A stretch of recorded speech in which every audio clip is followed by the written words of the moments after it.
Alright, hello everyone. Hi, it's Vicente here, and I'm gonna talk about the Rogue Prince of Persia and review how I played the game and achievements, how I unlocked them, and the story, and my favorite costumes, and a tier list for weapons, and the side tool weapons that are or like that's like bad. All right, so let's get right into the video. Yeah, so the Prince of Persia, Huns. There's the leader of the Huns. His name is Nogi, and he has like a sword, and uh he battled with the prince. His name is just the prince in the game. Yeah. So he was actually defeated the prince, and before his last breath, um, he was saved by a shaman, I believe. I call it a shaman, but the person's name is Pachi. I think it's a girl. So she has a mask. Yeah. So he wakes up the prince. The prince wakes up and is in a village. I forgot what it was called, but it was 3 days uh before the or 3 days until the Huns arrive at the palace of the invasion, I think. So yeah, the game tells you how to run on walls or terrains and uh how to maneuver, and you jump over the enemies and you run through walls. Parkour. You could climb ropes, and yeah, it's what they call a roguelike kind of game. Uh, Meaning according to Google, when I looked it up, it's like a randomized role play where you choose your routes, and once you die in the game, you start all over. Uh, yeah. So you could pick your perks, and but at the start of the new game, you don't have any perks or medallions. Medallions are like the perks. So, the weapons. He like what Prince likes to say is something about valor, like for honor and valor. Like I will use your weapon to defeat the enemies or something. He picks up the dual daggers. It's the first weapon you get, or dual swords. They're I'll rank them at A tier, because just maneuvering over, or like it's like the dodge the terrain of the enemy's attack, you always get a critical hit. So yeah. Next is, well, the prince stumbles across one of his mom's what they call it, the knight with armored horse, uh choreographer. I forgot what it was called, but there's a word for it. Yeah, so he takes the bow and says the same thing to the townspeople that were dead by the Huns. Yeah. And you meet this villager named what was her name? I forgot. I think it starts with an A. I forgot. Nasharan. I don't know. But she likes to stay behind, and like she's one of those types where she fights really good and can hold on her own, and she helps the prince and stuff.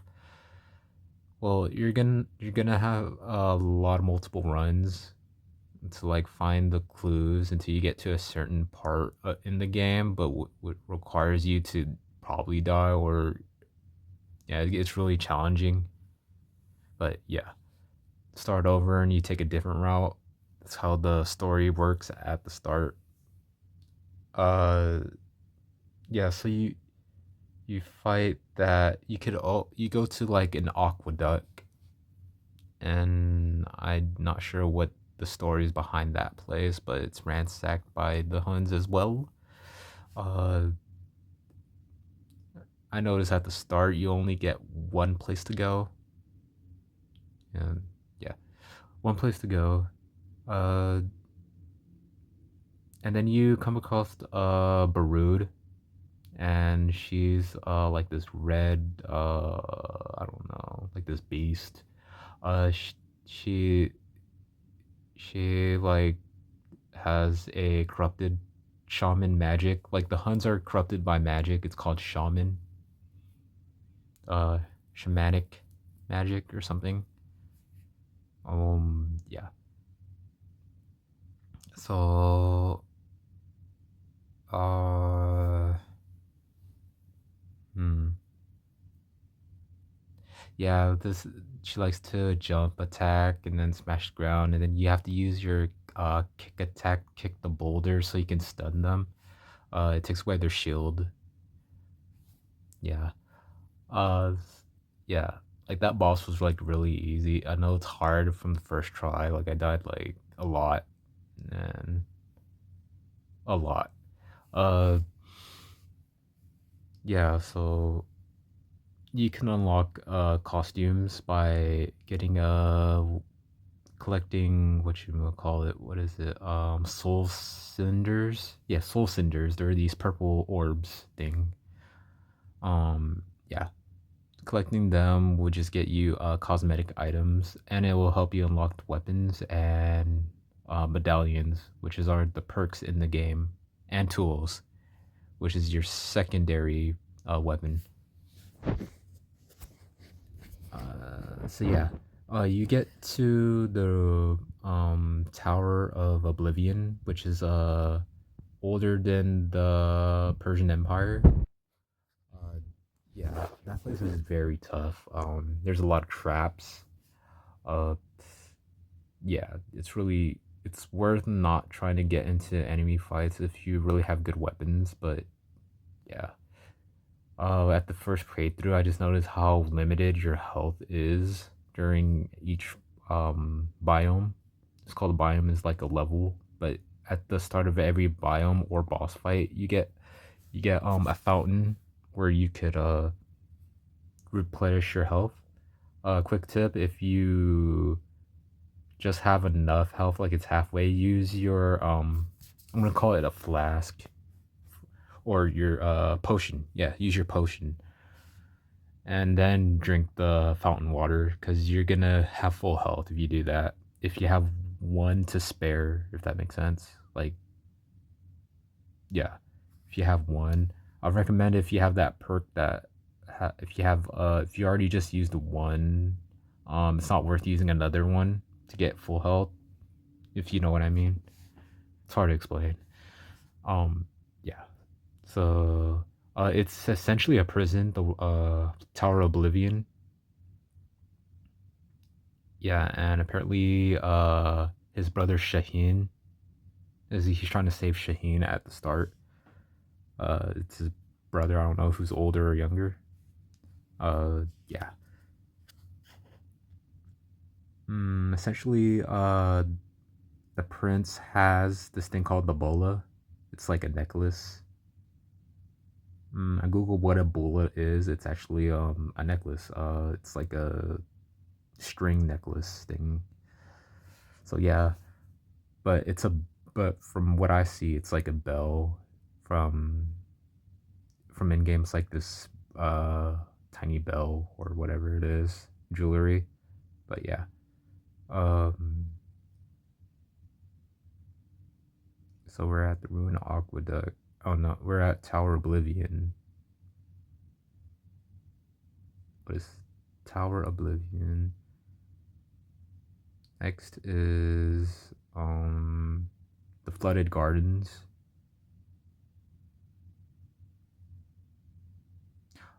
Oh yeah, like to free Shaheen, like you're gonna have to in like there's like this waterway or a lever that you get from the village, the person that like is good at handling herself.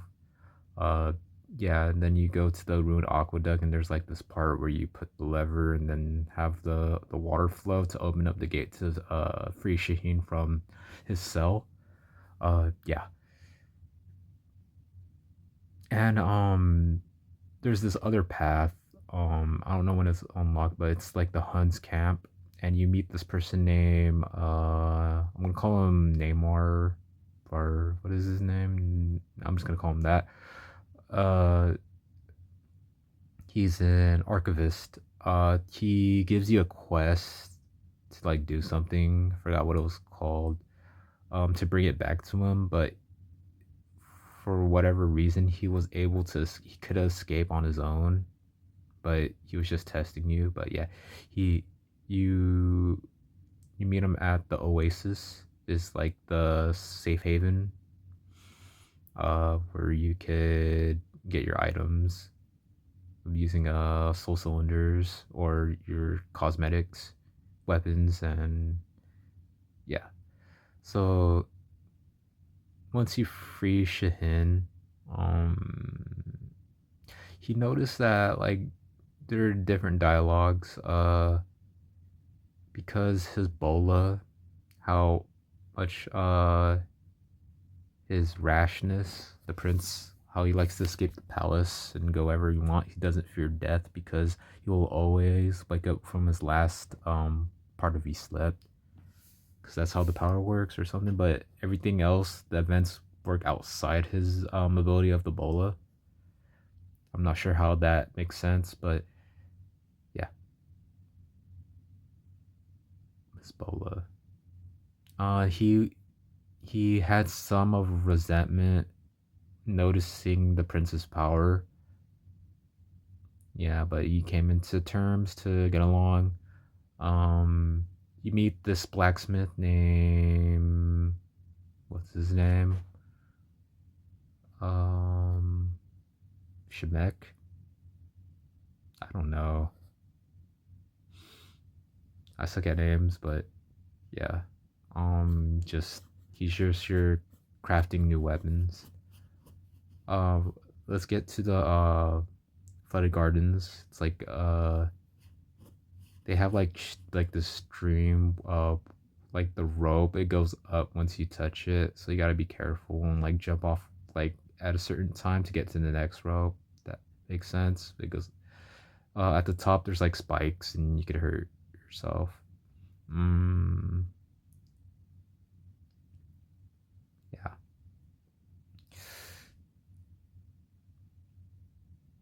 and the boss after Barud, once you get to, so there's like this two, after the boss there's always a two level, so we're on the like the sixth level in the game, or the fifth level before the other boss, which is the guard flooded garden. um there's a tree that um well, his father, Paraz, wished the prince to do something to get into hypocrisy or something, um, like his brother or something. But he's like free will because of the bola, or I don't know, or he like before he was given that power. Um, I guess he was always the way, like sneaking around the palace. It was announced by Balak, his father's loyal friend or uncle. So that was his lifestyle and his father's lifestyle as well when he was young. Yeah, so The next boss is called Batar, and I think he's the most annoying boss in the game. Uh, he spawns like the animatronic bombs, and the only way to get rid of them is you have to reflect by kicking. If you miss kick it, you could get hurt like really bad. It explodes on you. You can't shoot them with an arrow. The only way is to reflect or air dash into by dodging them. If that makes sense. Uh, you can reflect it back at uh Batar. He's a corrupted shaman, and according to the lore, it took over his body. Uh, he got corrupt, and he feared Kali, Nogi's daughter. Um, he tried testing the powers of the magic, but it corrupted him. So like what he guarded, so no princess could of the Huns could get to it, but it was already too late. So in that battle, like it's like a terrain heavy battle, like the horizontal beams he does, you gotta keep moving up and down. You gotta watch closely, and then you have to move down to dodge it. Once you hurt him at a certain point, I'm gonna call it like when you finish the first phase, uh, like the shaman magic like fills the platforms, so you gotta hurry and go up, and you gotta do all the platforms perfectly so you don't get hurt. But later on, that I played so much of the game that there's a trick where you could just keep moving up the wall by dashing back into the wall, if that makes sense, and you keep going upwards. Or um you could dash into the wall and use the background to like wall climb, and then dash back into the wall and then wall climb like halfway, like fully. If Yeah, so you could keep going up and up and up and up rather than not going into the bars, standing on top of the bars, because you can misjudge and fall off and hurt, like, yeah, get damaged to your life points, hit points. Yeah, so that, and you defeat him. I like to defeat him with arrows on the third phase. It's just so annoying. His vertical beam, like, well, that move is called he has a vertical beam. You have to stand at a certain spot so you don't get hurt by his magic. He has like a laser, and then you have to go to a different spot and stay there while he's summoning bombs to hit, and you can only kick them to reflect them. Try to get rid of them, or just be at the right spot at the right time. Yeah, the boss is really annoying. Then you get to the palace, and you have 4 optional rooms where you could get a lot of coins, or you get this key to unlock the fountain, so you could get health back. And you fight Nogi. Uh, like those optional rooms is like it could be a trap, and there's a lot of spawns and enemies, and you have to go through door to door parkour and go through terrains, and um yeah, it requires you how to air dash good, when to raw wall run. Gotta press A at the right time to unlock the energy wave. I think it's called Vayu. It's Vayuuu or something, like the Vayu dash. The perk system. Yeah, there are perks in the game where you can get an extra life and stuff. Concentrating on health. Yeah. I didn't use any of the XP bonuses. I think that's a waste of a perk. Uh you get you get max level at like level, I'm not sure. I'm gonna say 15 for now, but there's 23 in all if you do the awakening runs. But yeah, so getting back into the boss in the palace, you could go into the rooms and it would have like dialogue about like going in his parents' room. his room's all messed up, his brother's room's all messed up. He said he didn't take any of the conference room any seriously. So that's what the story went. But getting into the boss fight of Nogi, you see him on the throne and you fight him. Uh yeah. Uh he he has his sword, which is you could get in the game. It's in my opinion is S tier. It's one of the best weapons in the game. Mm. If you have two corrupt medallion slots, and every hit would be critical, no matter what. And you compare that with other elemental attacks, like will spawn a poison cloud every critical hit, and if you mix that up with fire, then it will just make a chain reaction and just explode, which is take like a lot of damage. You can poison your enemy and burn them for elemental damage. Yeah. Okay, so the boss battle, he likes to hit rocks. Oh, he punches the floor and then rocks fall down from the sky. You have to go move in the terrains, and you could kick the rocks, and then he will throw back the rock, and you have to reflect it, or you could maneuver over him, like jump over him. Uh, yeah, but kicking the rock back is risky, but it stuns him for a very long time. But sometimes I wouldn't go for it if you have low health, so just jump over him. Or if you're just strong in weapon, and if you're going for the trophy where you don't get hurt, I recommend not going for it and having overpowered weapon like the weapon he's using. What I just explained. Um, yeah. He has like a laser attack. He jumps on a pillar.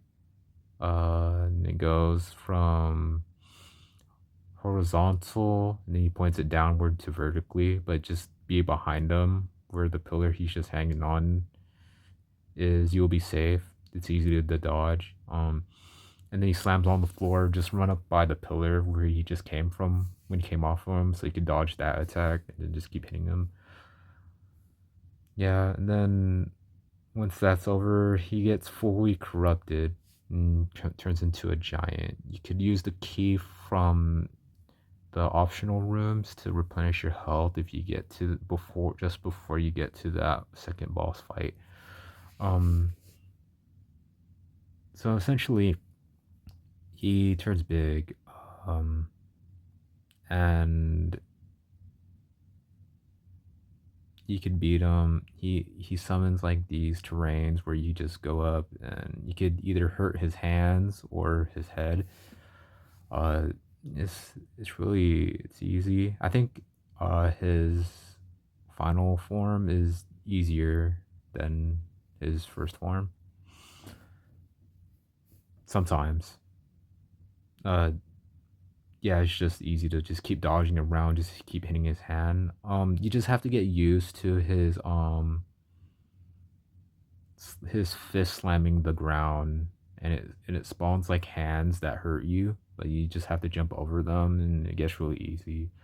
Uh, yeah, you're able to. He summons tridents. You could kick them. It's part of the challenges, and with each challenge within the fight, the enemies of in the run of the roguelike run, you have to fight them in a certain way, like kick them off the cliff for fall damage.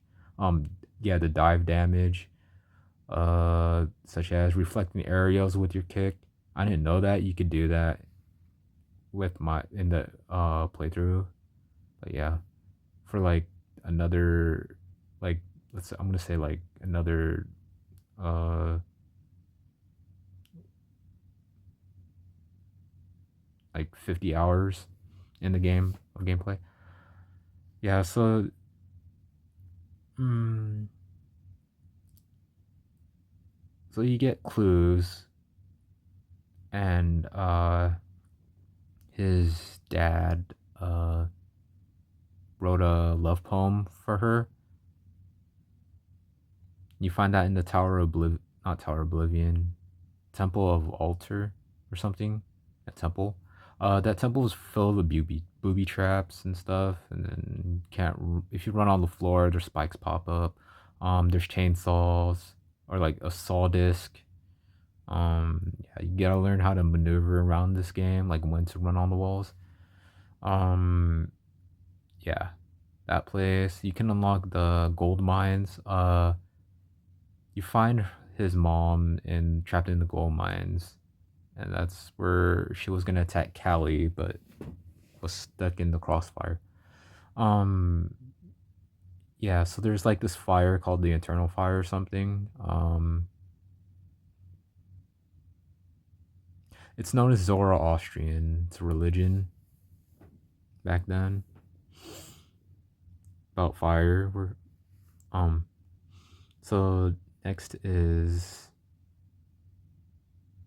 you get different dialogues. Yeah. Did I mention that you find a cat named Milk and I forgot what the other cat was, but I wrote it down. Yeah, I wrote it down, but I don't know where my phone is. All right. mm, that's in the flooded garden. Okay, so back on, I was talking about the temple altar where there's booby traps. There's a side quest where you to get a skin from like the original Prince of Persia games. You will have to put on the skin for David. It's just called David, I think. Yeah, apparently that is the first silhouette for the first Persian game in 1988. 9. Yeah.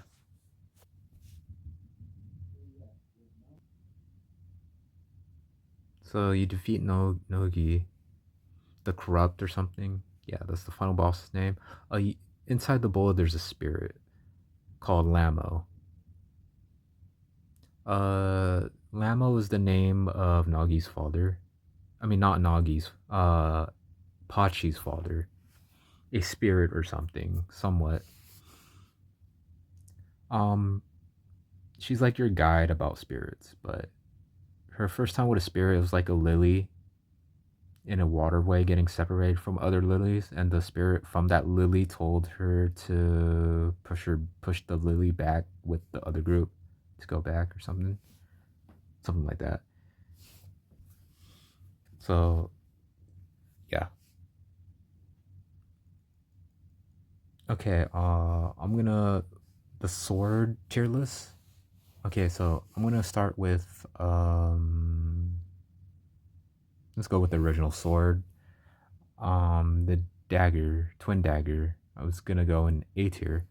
The royal sword is gonna go in uh also A tier. No, I'm gonna put it in B tier. In B tier, you only get crits if you kill an enemy, and you have like a 4 second window, 3 second window. I'm gonna say to get other crits after killing another enemy. But it starts to be good if you use the awakening run and you have scarabs following you, so you could use that. So I'm gonna probably put it in A tier, but I'm gonna just leave it at B tier. But I'm gonna say it's good just for that at the start. Um, what else? The javelin, a javelin. I'm gonna put that at A tier or almost S tier. It's a good sword. It's a good weapon, spear, lancer. Uh, Next is what else? The mace. Oh, that weapon sucks. I'm gonna put that at uh F tier. F tier. Okay, the claws. I'm gonna they're called claws. That one sucks. That's also F tier. So like the early weapons you get at the start of the game, you craft easily. It's not that good. You can't crit if there's no enemies. You have to kill enemies 3 times to get a crit. And that's gonna take for a while and puts you at risk, and it's not good. And you have to use the special move to activate the critical threshold. You must after killing 3 enemies, you must use the special to activate crit mode. I'm gonna say. So yeah, it's not that good. Next weapon, whatever I could think of. Um, I'm gonna call it the broadsword, heavy sword. I'm gonna say that goes in B tier. It leaves you open. You get a crit window depending on the combo, but you have to hold to get a special move. So, yeah, every time. Next is the axe. I'm gonna put that at B tier. No, C tier. I'm just put it in C tier. The axe is on C tier. Next will be my favorite weapon. It's probably one of the best weapons actually. Knife and dagger. That's what it's called. It is S tier. You used your tool. Every time you use your tool once, you get a critical threshold for 3 seconds. So you could spam. The only downside is, well, there's a perk that allows you to get when Vayu energy is used, you get like your energy goes up by 10, so you could keep spamming your tool weapons. And with doing that, you will always be getting a critical hit. So that's why it's good. And that's why I put it in S tier. Next is um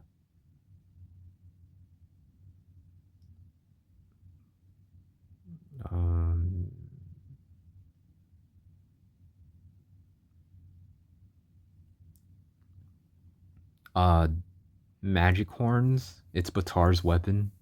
Yeah. I'm gonna put that in C tier. Magic. It's like it doesn't crit, but you could fight enemies from a distance by using like a energy wave. It's good at awakening runs, I would say. I started to get good at using it, but it was almost in F tier. I'm gonna say okay. The the cup. I think it's called the cup. You you learn that it's actually Pachi's cup or something, some type of jar. Uh, the combos and critical hits are random, and it's like good because I'm usually getting a critical hit real fast, and the DPS per second is very fast. Yeah, it's decent weapon. I'm gonna put that at A tier. Next is what else to oh corrupted sword. I'm gonna put that at C tier or B tier. I'll change it. I'll put that in B tier. If you have good perks, it's like one of the fastest weapons. The special, I think that could be a skill issue. Is not that good because it makes you wide open.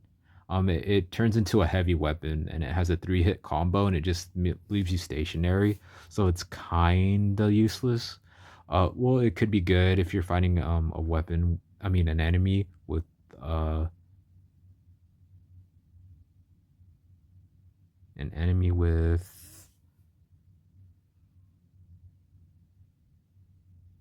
that has a lot of health or has a protective aura.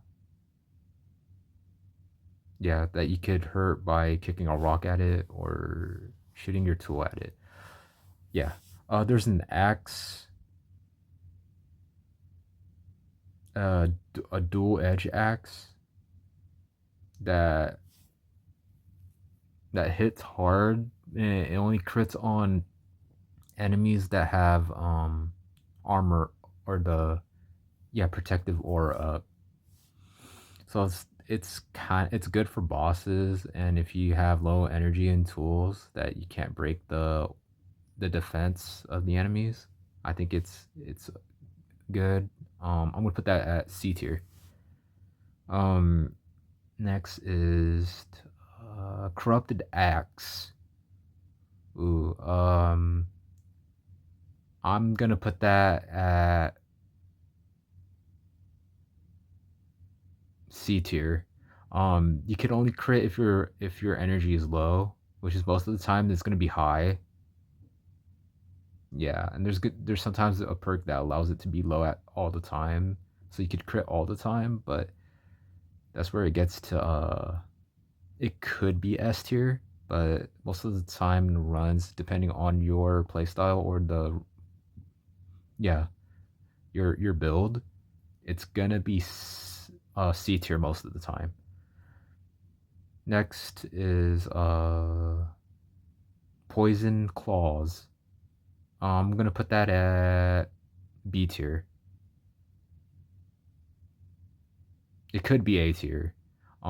If you have good element damage medallion and you fuse that with fire, it could have a chain reaction. It's good for long range special attack, so I'm gonna actually put that in A tier. Next is Nogi's weapon is S tier. Have 2 corrupted medallions. You could have up to 9 medallions. All you need is 2 corrupted medallions, and you have critical hit. And you could have the iron. The weapons have a ranking from DPS of strong. It starts at iron, then it goes to bronze, then it goes to gold, and then it goes to diamond purple. It could go the damage, high damage could go up to like, let's say 260 in DPS. That is the diamond um range, like 230 to 260 is the diamond range. Iron range is like 70 to like 100. So yeah, and all the rest it just goes up and uppers. You could sharpen your blade. Yeah. You could buy medallions in your run. It costs gold. The enemies drop gold. Yeah. All right, did I miss any? Oh, there's a scythe. Callie's weapon is the scythe. I'll put that at S tier. I like it. It crits. You have to get behind your enemy and you get crits. And it's one of the fastest weapons in the game. I think I would say it's actually the fastest weapon in the game. The special gets you behind the enemy and you could crit that way. There's other ways to crit in that game to getting medallion perks, like such as making the enemies poison. Every time you hit a poison enemy, it causes a crit, or yeah, stuff like that. What else?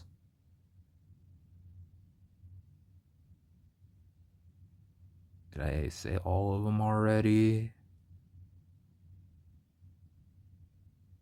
I probably oh, there's a flaming a fire weapon. It's like a mace, I would say, that you could light on fire and it does fire damage.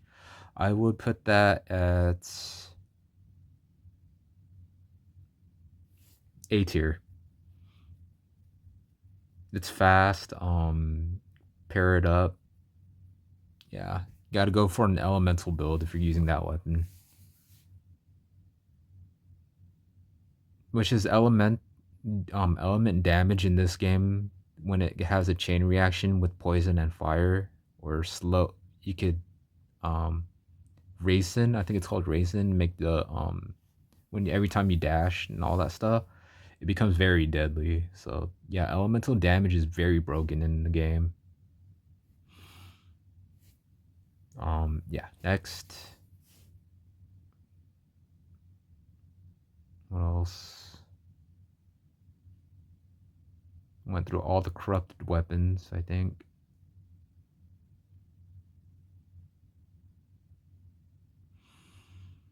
Yeah, I think I did all of them. Oh wait, the whip.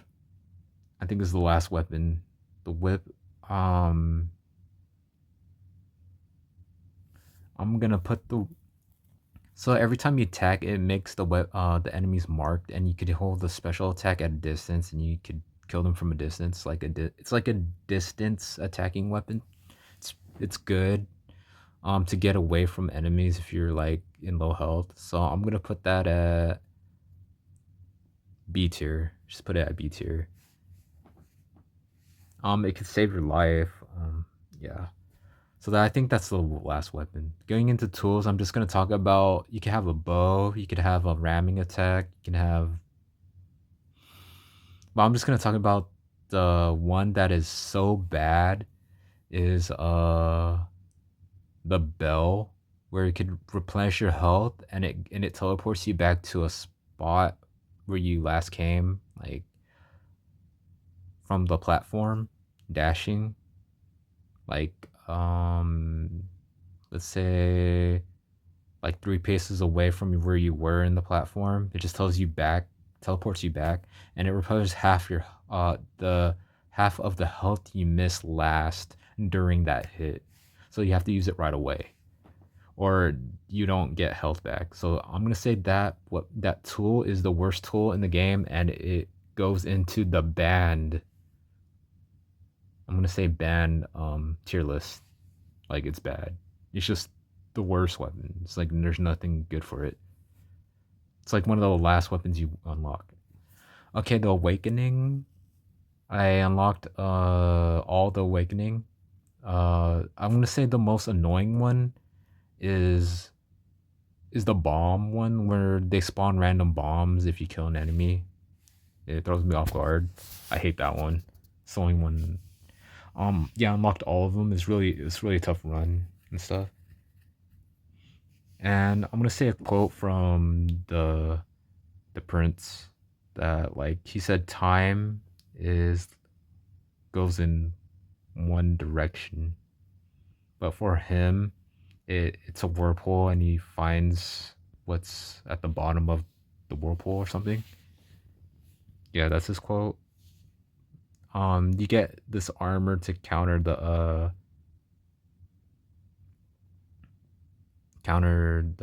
corruption magic, the shaman. Yeah, by Pachi. He said he thinks his dad doesn't like magic, or you find out that he uses magic to power something, the suit. Yeah, he just uses magic, and then he noticed. So he probably knew about his bola or his power, or something like that. Yeah,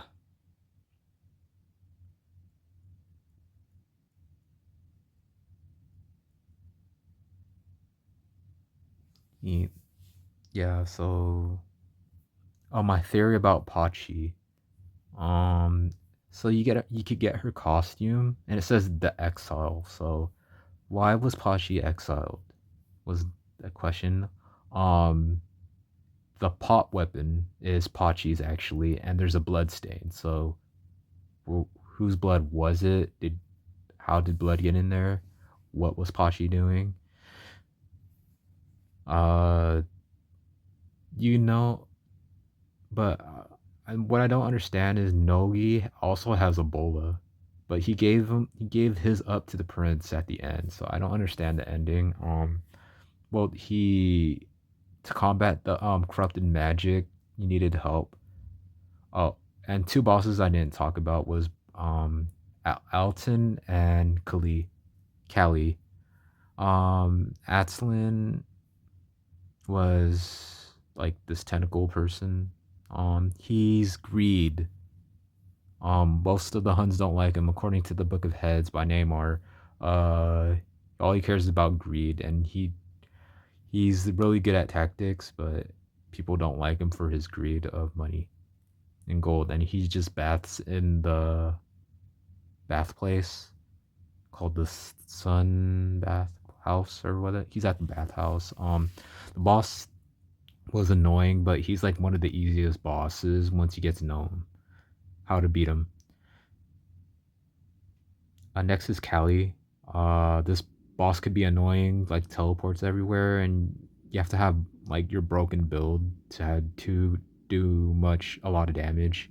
Um, she has a spear, just like her assassin followers. Kali takes advantage of her assassins and knife throwers, according to the Book of Heads. Yeah. Mm, so the achievements I got 72 out of 74 achievements in the game. I just the two achievements that I didn't unlock are either probably bugged or I have to beat the game with all the awakening relics on, which is I'm gonna do probably at another time. I don't know when, but it got too fatigued. I'm too fatigued to finish that. Try it out, but I got really good at the game. One requires you to lose a life from the elite Hun unit, the Huns that spawn. So I think it's weird I haven't uh yeah unlocked that yet. Yeah, so that yeah, so the game was fun. I liked it.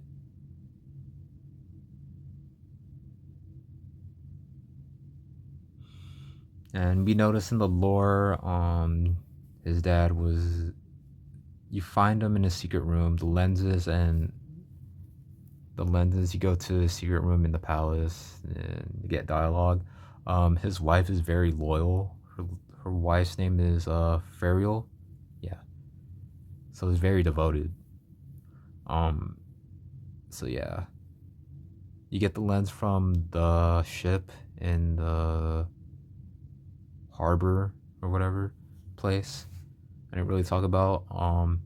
That place is very terrain. You gotta know how to maneuver in that place. It gets annoying if you didn't go fight Alton because there's gonna be a tentacle that spawns out of the water and try to get like hurts you. Um, yeah, some part of the water is poison or something. You could save this could save this little girl from getting taken by a shaman, a corrupted shaman, and it tests your terrain skills, when to wall run and everything. You get free perks if you do it correctly by hitting the shaman before it takes her. So it's like a chase. You got to be fast paced and stuff.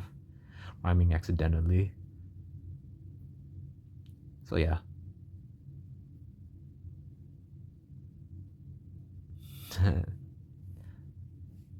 All right, so hope you enjoy the video. Yeah. My favorite costume. You could get Rayman, you could get Ezio from Assassin's Creed. Yeah, there's a lot of costumes that are good looking. Some of them are just bland or just different color palettes that are just the same kind of. But yeah, some of them are like callbacks from other Prince of Persia games that I like. So yeah. All right. So if you like this video, give it a like and see you in the next video. Bye. Goodbye.